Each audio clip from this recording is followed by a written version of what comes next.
अरुणोदय स्नान करुणी सवेची उगवता वासर मनी मग पूजिती कात्यायनी सिकिता मूर्ती करुणिया गोपाल कृष्ण भगवान की जय.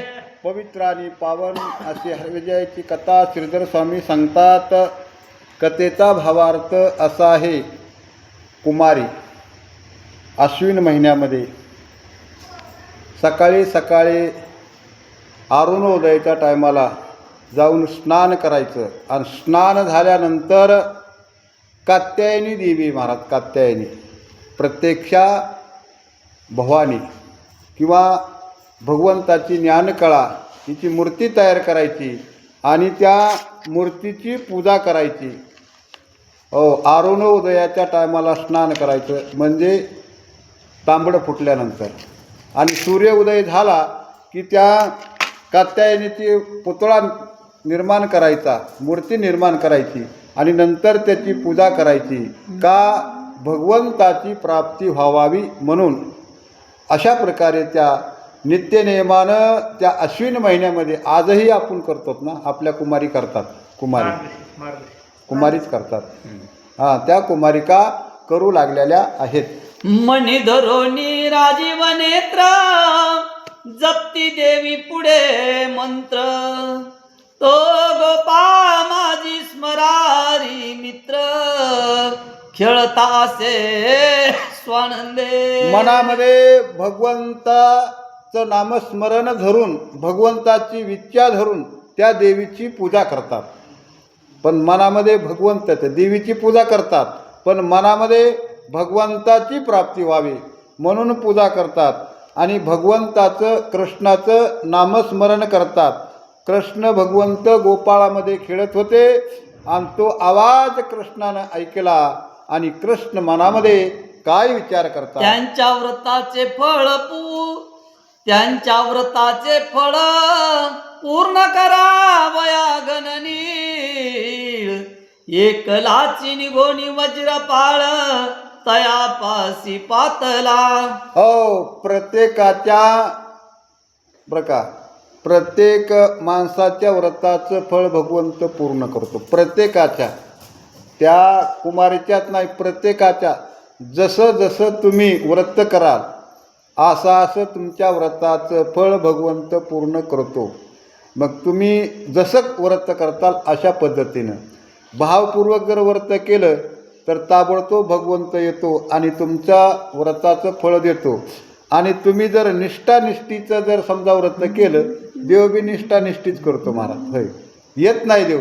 तशा पद्धतीनं त्या भावपूर्वक व्रत करू लागल्या म्हणून त्यांच्या व्रताचं फळ म्हणून भगवंत त्यांचं फळ देण्यासाठी त्या ठिकाणी गोपाळामध्ये खेळत होता महाराज भगवंत. खेळत असताना त्यांना चकली दिली आणि त्या गोपिकाकडं राजकुमारीकडं तो आलेला आहे. अवघ्या वस्त्रे ठेवोनी तिरी पती कृतांत भगिनी निरी तो सकळाची वस्त्रे पुतणारी घेऊन तरुवरी चढेला.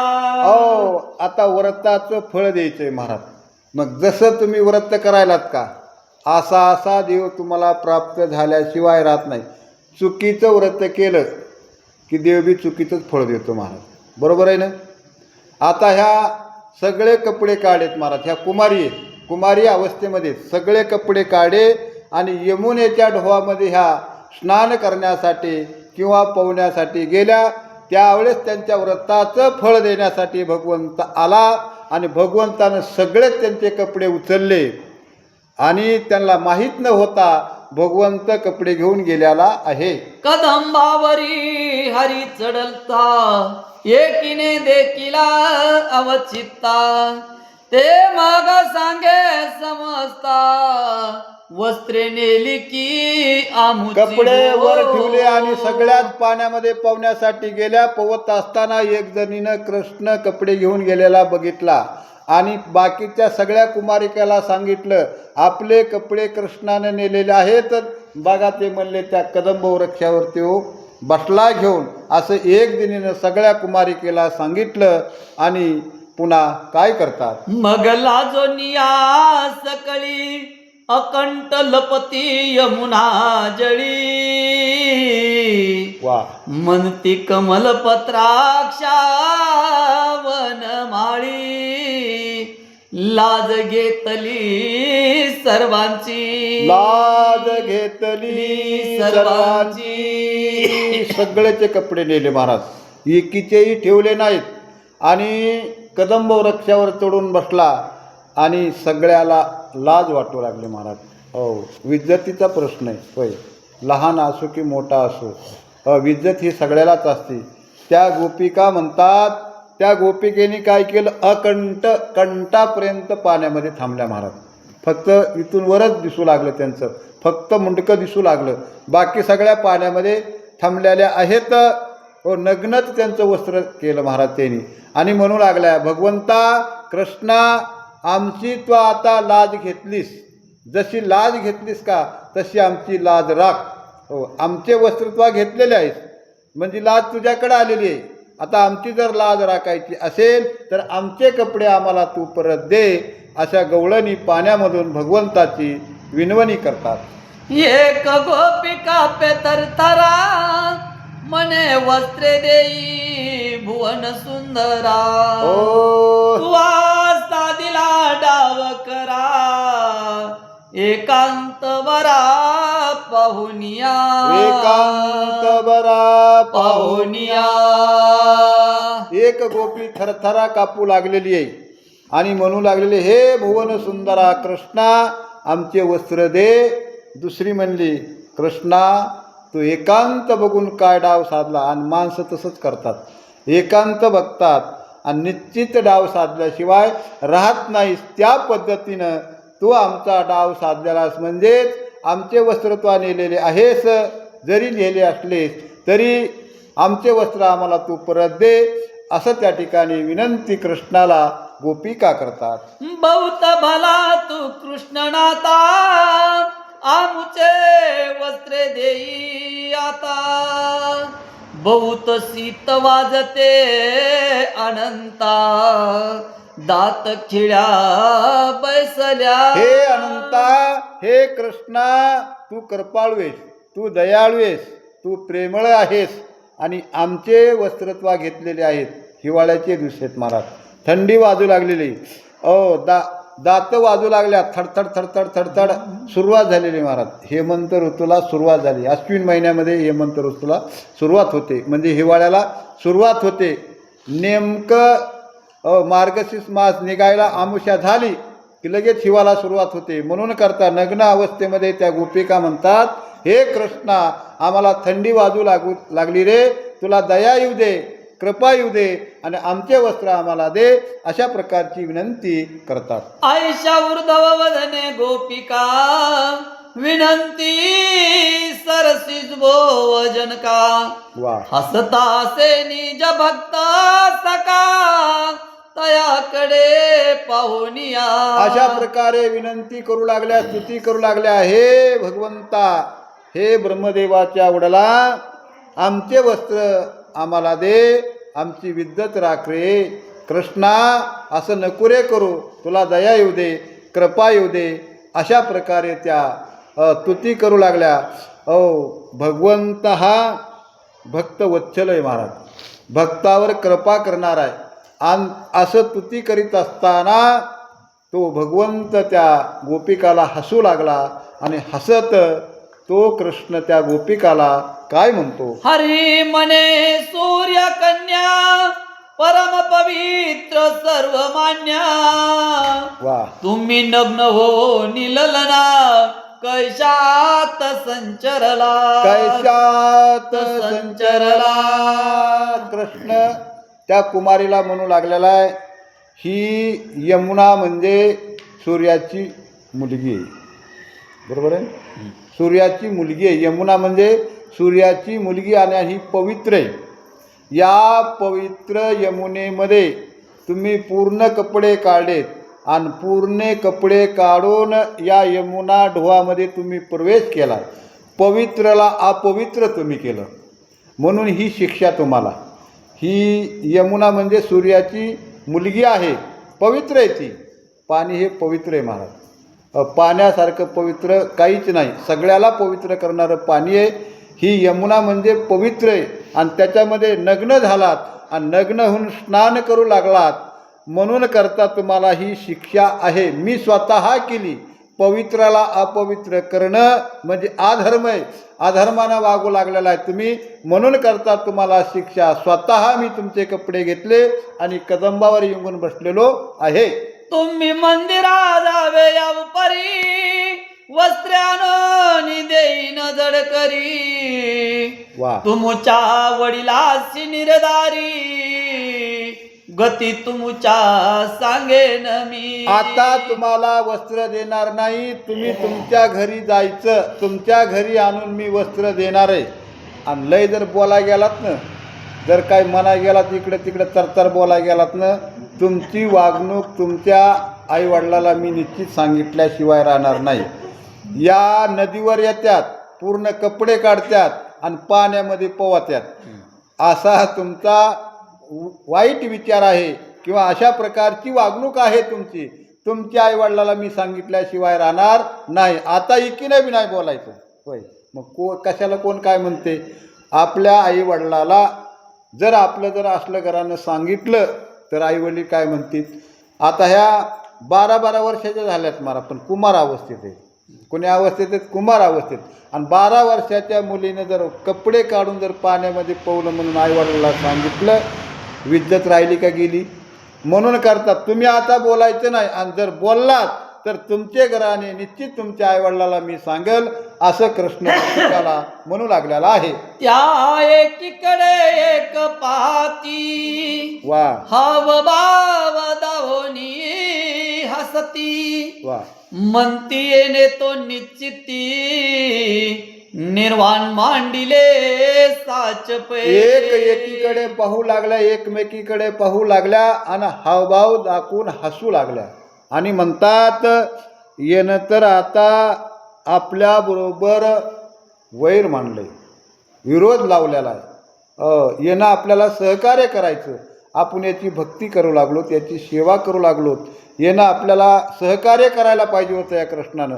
आणि हा कृष्ण तर आपल्या विरोधात चाललेला आहे. आणि म्हणून करता एकमेकीकडे बघतात आणि हसतात आणि पुढे काय म्हणतात. एक म्हणती आम्ही दिन, तू उदार करी वस्त्रदान. एक म्हणती देव प्राण, तुझवरी जान श्रीरंगा. हे श्रीरंगा, एक म्हणती आम्ही दिन, दे आम्हासी वस्त्रदान. दीनानाथ विरुद्ध संभाळी आपुले, नको पाहू केले पाप पुण्य. आम्ही पाप करायलोत का पुण्य करायलोत. तो दिनाचा नातेच. आम्ही वस्त्र मागतोत ना, दान मागतोत, वस्त्रदान मागतोत. आणि ते वस्त्र आम्हाला दान दे. एक म्हणते आता घरला बी जायचं नाही, ह्याची भक्ती बी नाही करायची. आता डायरेक्ट याच्या नावावर आपल्याला प्राण द्यायचा. असं एकीकीनं निर्वाण मानलं महाराज. हो, माणूस वैतागला ना, वैराग्य निर्माण व्हायच्या ऐवजी वैताग माणसाला येतो आणि माणूस प्राण देण्यासाठी तयार होतो. वैराग्य निर्माण होतं. भक्ती चालू आहे ना महाराज तिथं. भक्तीमध्ये वैराग्य निर्माण व्हायचं. संकट आलं की माणसाला वैताग निर्माण होतो आणि त्या वैतागानं माणूस प्राण देण्यासाठी तयार होतो. तशा गोपिका म्हणतात, हे कृष्णा, आता तुझ्यावर आम्ही तुझ्या नावावर इथं प्राण दिल्याशिवाय राहणार नाहीत. अशा प्रकारे एक एक बोलू लागलेली आहे. पाषाण उचलून गोपी एक, म्हणे आजवरी फोडीन मस्तक. शाबास. कदंबावरी जगन्नायक, हसे शब्द ऐकोनिया. असे शब्द ऐकोनिया. एकीनं दगडच घेतला. कृष्णा म्हणले, आमचे कपडे देतोस का नाही, नाहीतर तुझ्या पुढं डोकंच फोडून प्राण देईन म्हणजे. हो, आम्ही डोकं फोडल्याशिवाय राहणार नाही तर प्राण दिल्याशिवाय राहणार नाहीत. प्रश्न विज्जतीचा आहे. असं ऐकलं महाराज गोपिकाचं. आणि तो कृष्णवरी वृक्षावर बसून हसू लागल्या. लीला लागवी महाराज, लीला दाखवणार आहे. भक्ताची परीक्षा घेणारा, परीक्षा आणि परीक्षेत पास झाल्यावरच मार्क भेटतात. तोपर्यंत भेटत नाही. खरी कसोटी परीक्षामध्ये असते. भक्ताची परीक्षा तो भगवंत घेऊ लागलेला आहे. असं म्हणल्यानंतर तो हसू लागला आणि काय म्हणतात, एक बोलती साकांक्षा वस्त्रे देई वारी जदलाक्षा आत्मया रामा सर्व साक्षात कालिया शिक्षा कारका कालिया शिक्षा कारका. एक बोलती सकांक्षा, होय, कांक्षा सोडून दिली. मनामधला वाईट विचार जो होता का, आणि तो पूर्णपणे सोडून दिला आणि सत्य विचारानं ती म्हणू लागली, हे कालिया मर्दाना, कालियाचा तू अंत केलेला आहेस, अनेक दैत्याचा तू नाश केलेला आहेस. हे भगवंता, हे गोविंदा, आमचे वस्त्र आम्हाला दे आणि आम्हाला ते परिधान करू दे. नको रे आमची या ठिकाणी अशा प्रकारे फजिती करू. अशा प्रकारे एक म्हणत आहे, एक म्हणती उबाहेरी चढू आता कदंबावरी तुझ धरोनी पुतणारी शिक्षा बरी लावू पै. एक म्हणू लागली, आता आम्ही वर येणार आहेत आणि पुन्हा कदंबावर चढणार आहेत, तुला धरून खाली आणणार आहेत आणि तुला शिक्षा लावणार आहेत आम्ही. देवाकडं जायचं झाल्यानंतर सगळी लाज सोडून द्यावं लागते महाराज. नग्नच व्हावं लागतंय तेव्हा जमते देवाकडे जायला. लोक म्हणतात उठतेत की सुटतेत रोज मंदिरात जातात, उठतेत की सुटतेत रोज मंदिरामध्ये जातात. ह्यांना काही लाज लाज्या काम फिम आहे का नाही म्हणतात का नाही लोक. पण लाजच सोडून द्यावं लागते आणि देवाकडं नग्न जावं लागतं महाराज. आणि त्यावेळेस देव आपल्याला प्राप्त होतो, नाही तर देव प्राप्त होत नाही. लाज ज्याला आहे का तो देवाकडे येऊ शकत नाही. जो नग्न होत नाही का तो देवाकडे येऊ शकत नाही. त्या म्हणल्या, असंच नग्न आम्ही वर येऊत आणि तुला धरून खाली आणूत आणि तुला शिक्षा लावूत. अशा प्रकारे एक गोपिका त्या ठिकाणी कृष्णाला म्हणू लागलेल्या आहेत, वस्त्रे जरी न देशी टाकून तरी तुझ नंद यशोदेची आन. वा, एक म्हणती चोरे नागविले पूर्ण सांग चला चावडिये. एक म्हणू लागली, आमचे वस्त्र जर नाही दिले तर तुला नंदराजाची आणि यशोदा मातेची शपथ आहे. दुसरी म्हणते, तसं नाही ग, आपण काय म्हणायचं, एका चोरानं आमची चोरी केली आणि तो आम्ही मुद्देमालासहित चोर पकडलेला आहे. आता या चोरावर कारवाई करायची, याच्यावर कारवाई करायची आणि याला जेलमध्ये अडकायचं आहे.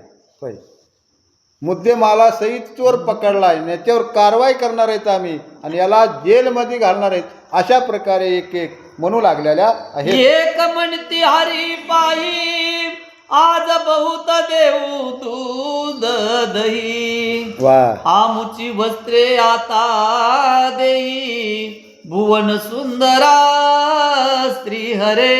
भुवन सुंदरा श्री हरे. या भुवनामध्ये तुझ्यासारखा सुंदर कुणीच नाही.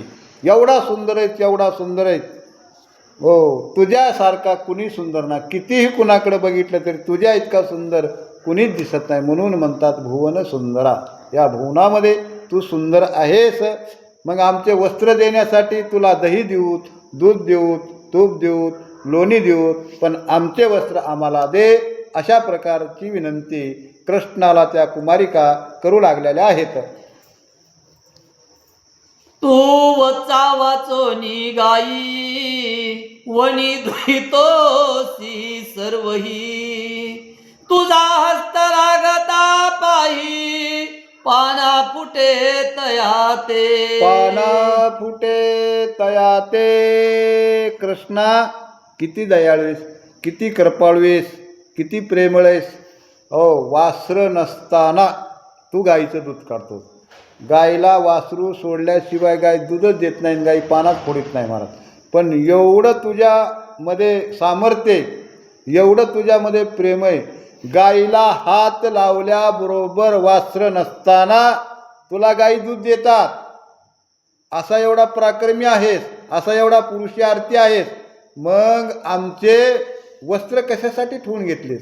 असा उदार दाता तू आहेस, मग एवढ्या उदार दात्यानं आमचे वस्त्र घेतलेत, आमचे आम्हाला परत दे, असं नको रे करू बाबा. अशा प्रकारे गवळणी आपलं त्या कुमारिका म्हणत आहेत. तुझा हस्त लागता नारायणा, वांजा गाई सपुटे पाना, वा, विश्वव्यापका मूर मर्दना, जनार्दना वस्त्रे देई, जनार्दना वस्त्रे देई. हे जनार्दना, हे मुरहरा, हे कृष्णा, तुझ्या हातामध्ये एवढी शक्ती आहे, एवढी ताकद आहे. तुझा हात जर वांज्या गाईला जर लागला ना महाराज, त्या वांज्या गाईसुद्धा दूध देतात. असं तुझं सामर्थ्य किंवा असं तुझं ब्रीद आहे. हे भगवंता, आमचे वस्त्र, एवढा सामर्थ्यवान असताना सुद्धा का आमचे वस्त्र घेतले? म्हणून करता आमचे वस्त्र दे रे, तसं नको रे करू, आमची विद्यत राख रे गोविंदा. अशा प्रकारे बोलू लागलेले आहे. आईशा नाना परी विनविती, मग काय बोले जगतपती. बाहेर येवनी शीघ्र गती, यम पित्तयासी नमावे. येम पित्यासी नमावे.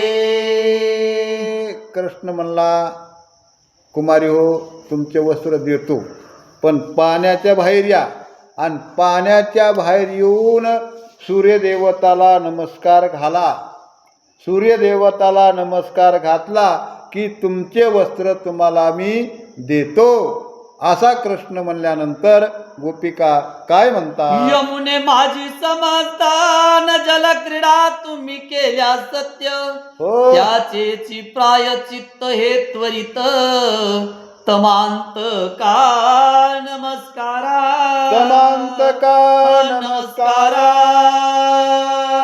या यमुनेच्या पाण्यामध्ये तुम्ही नग्न अवस्थेमध्ये स्नान केलं, याचं प्रायचित्त पाण्याच्या बाहेर यायचं आणि दोन्ही हातानं सूर्यदेवताला नमस्कार घालायचा, हेच तुमचं प्रायचित्त आहे. असं कृष्ण म्हणल्यानंतर गोपिका काय विचार करतात? लाजा सोडोनिया निश्चित, सर्वी करावे ऊर्ध्व हस्त. तरीच वस्त्रे त्वरित, हाता येतील तुमच्या हो, कृष्ण काय म्हणतो? आता लाज सोडा आणि लाजा सोडून हात वर करा, आणि हात वर करून सूर्यदेवताला नमस्कार घाला, तरच तुमचे वस्त्र मी तुम्हाला देणार आहे. होय, सगळी लाज सोडावं लागते महाराज. स्नान केल्याबरोबर हातामध्ये पाणी घ्यावं लागतं आणि वड्या पडदानं सूर्यदेवाला आरोग्य देऊन त्याला नमस्कार घालावं लागतं. काही लोकांना लाज वाटते महाराज, वाटते का नाही लाज? हो, लाजत येत लोक, पाणीच घेत नाहीत, सूर्यदेवाला नमस्कार घालीत नाहीत, सूर्यदेवाला आरोग्यदान देत नाहीत. सगळी लाज सोडून द्यावं लागते, दोन्ही हातामध्ये पाणी घेऊन सूर्याला आरोग्यदान द्यावं लागतं. आणि तशा पद्धतीनं कृष्णानं सांगितलं, लाज सोडा, दोन्ही हात वर करा, नमस्कार घाला आणि त्या सूर्याला आरोग्यदान द्या, तरच तुमचे वस्त्र तुम्हाला भेटतील. तरच आपण स्नान केल्यानं आपल्याला फळ भेटतं. सूर्यदेवाला आरोग्यदान दिलं तरच, नाही तर भेटत नाही. आणि तशा पद्धतीनं तुम्ही जर केलं तर हे तुमचे वस्त्र भेटणार आहेत, नाही तर वस्त्र भेटणार नाहीत. कदंबा तळी शनभरी, नाचा पायीन डोळे भरी. वा, मग असती वज्र सुंदरी, कैशी परी करावी, कैसी परी करावी. सूर्याला नमस्कार घालायचा, हो, आणि पुन्हा ह्याच अवस्थेमध्ये नाचायचं महाराज. आणि ह्या डोळ्यानं क्षणभर बघणारे आणि तरच हे वस्त्र देणारे. हो, आणि तसंच करावं लागतं महाराज. आळंदी ते पंढरपूर पाययात्रा 21 दिवसाची महाराज यात्रा असते. त्याच्यामध्ये लाज, भय, शंका सोडून पुरुष स्त्रीबरोबर, स्त्री पुरुषाबरोबर फुगड्या खेळतात किंवा नाचतात एकमेकामध्ये. तिथं काय लाज असते का? तिथं काय भीती असते का? तिथं काय शंका असते का? आणि तो भगवंत बघतो महाराज, तो बघतो, तो तिथंच असतो, त्यांच्यामध्येच असतो, तो बघतो, सगळ्याला बघतो. आणि तशा पद्धतीनं तुम्ही या ठिकाणी नाचल्याला मी बघन आणि त्यावेळेस माझं समाधान होईल आणि तुमचे वस्त्र तुम्हाला मी देईल, अशा प्रकारे म्हणतात. एक म्हणे याची गोष्टी न ऐकता करील कष्टी वा. आईशा असता ऊर्ध्व दृष्टी गोपी पाती हरीकडे गोपी पाहती हरीकडे. आता जे जे गोष्टी मी सांगितल्यात का तुम्हाला, आणि त्या जर नाही केल्या तर तुमचे वस्त्र मी तुम्हाला देणार नाही, तुम्हाला कष्टी केल्याशिवाय मी राहणार नाही. मग सगळ्या बाहेर निघाल्या महाराज. सगळ्या बाहेर नेल्यानं वर हात केले महाराज. वर हात कशाला केले? सूर्यदेवताला नमस्कार घालण्यासाठी. होय, आपण स्नान केल्यानंतर आपण काय करतो? सूर्यदेवाला नमस्कार घालतो का नाही? वर हात करून घालतो का नाही? तिथं कुणाची लाज वाटते का? कुणाची शंका असते का? नसते शंका. लाज भय शंका सोडून दिली आणि त्या ठिकाणी सूर्यदेवताला नमस्कार घालू लागलेल्या आहेत. मग वृक्षातळी होनी रामा म्हणती वस्त्रे देई मेघ श्यामा वा.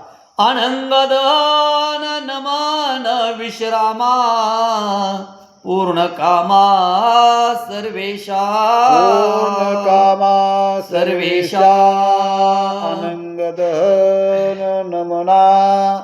ओ जन मदन जाळाय का, तो मदन जाळणारा सुद्धा तुला नमस्कार घालतो. होय, महादेव सुद्धा या भगवंताला नमस्कार घालतो. असा अधिकार या भगवंताचा आहे, असा अधिकार ह्या कृष्णाचा आहे. हे भगवंता, हे कृष्णा, तुला आम्ही अनन्य भावानं शरण आलेलो आहेत आणि आमचे वस्त्र आता आम्हाला दे, अशी विनंती करतात. हरी म्हणे ऊर्ध्व हस्त एक करोनी आधी नमस्कारावा वासर म्हणी मग एकास्त ठेविती कामनिकेतनी नमस्कारी ती एक हस्ते नमस्कार ते एका हस्ते. प्रत्येकाची अवस्था अशीच आहे महाराज. प्रत्येकाची अवस्था अशीच आहे. काही लोक शेतातून येतात हातामध्ये एका पिशवी असते आणि एका हातानं देवाला असं करतात. एका हातात पिशवी असते, म्हणजे एक हात कामामध्ये गुंतला आणि एका हात एक रिकामा असतो. जे हारी घालतात किंवा दंडवट घालतात एका हाताने, करतात का नाही? एक हस्त काम निकेतनी. होय, एक हात कामामध्ये ठेवला आणि एका हातानं देवाचं दर्शन घेतात महाराज. हो, लय बऱ्या बघा. जे हारी घालताना सुद्धा दोन्ही हातानं नाहीत घालीत, एका हातात काहीतरी असते आणि एका हातानं म्हणतात जय हरी, करतात का नाही? आणि तशा पद्धतीनं एक हात कामामध्ये ठेवला कामनिकेतनी आणि एका हातानंच देवाला नमस्कार घालू लागल्या महाराज. कुराड्या नमस्कार घालू लागल्या. बोला. हरी म्हणे एका हस्ते जे नमस्कारी ती सद्गुरु देव संता ते वा. त्यांचा हस्त छेदावा ते शास्त्र आज्ञा ऐसी असे की शास्त्राज्ञा ऐसी असे की कृष्ण कदंबाहून म्हणतात, जो एका हातानं देवाला, गुरुला आणि संताला नमस्कार घालतो आणि दुसरा हात कामामध्ये ठेवतो का, तो हातच त्याचा छेदा. म्हणजे देवाला, गुरुला आणि संताला दोन्ही हातानं साष्टांग नमस्कार घातला पाहिजे आणि एका हातानं जो घालतो का, शास्त्र सांगते त्याचा हातच छेदला पाहिजे आणि दुसऱ्या जन्मामध्ये त्याला हातच येत नाही महाराज. हो, एकच हात, दुसरा हातच नसतो आणि ते कार्य त्याने केलेलं असते. म्हणून करता शास्त्रानं सांगितलं किंवा कायद्यानं सांगितलं, जो दोन्ही हातानं नमस्कार घालीत नाही त्याचा एक हात छेदायला पाहिजे, अशा प्रकारे सांगतात. एका हस्ते करिता नमस्कार पुढे पावे जन्मांतर न चुके ससायर जार हे निर्धार जाणीजे. हे निर्धार जाणीजे. स्वतः कृष्ण त्या कुमारिकाला म्हणतात, एका हातानं जो कोणी नमस्कार घालतो त्याचा जन्म आणि मरण चुकत नाही महाराज. सारखं जन्मावा लागतं आणि सारखं मरावा लागतं. ते जन्म मरणाचं जे काही दुःख आहे का, जन्म मरणाचे दुःख गाडे खूप मोठं दुःख आहे महाराज. आणि त्याच्यामुळं त्याला हे दुःख भोगावं लागतं अशा प्रकारे सांगतात.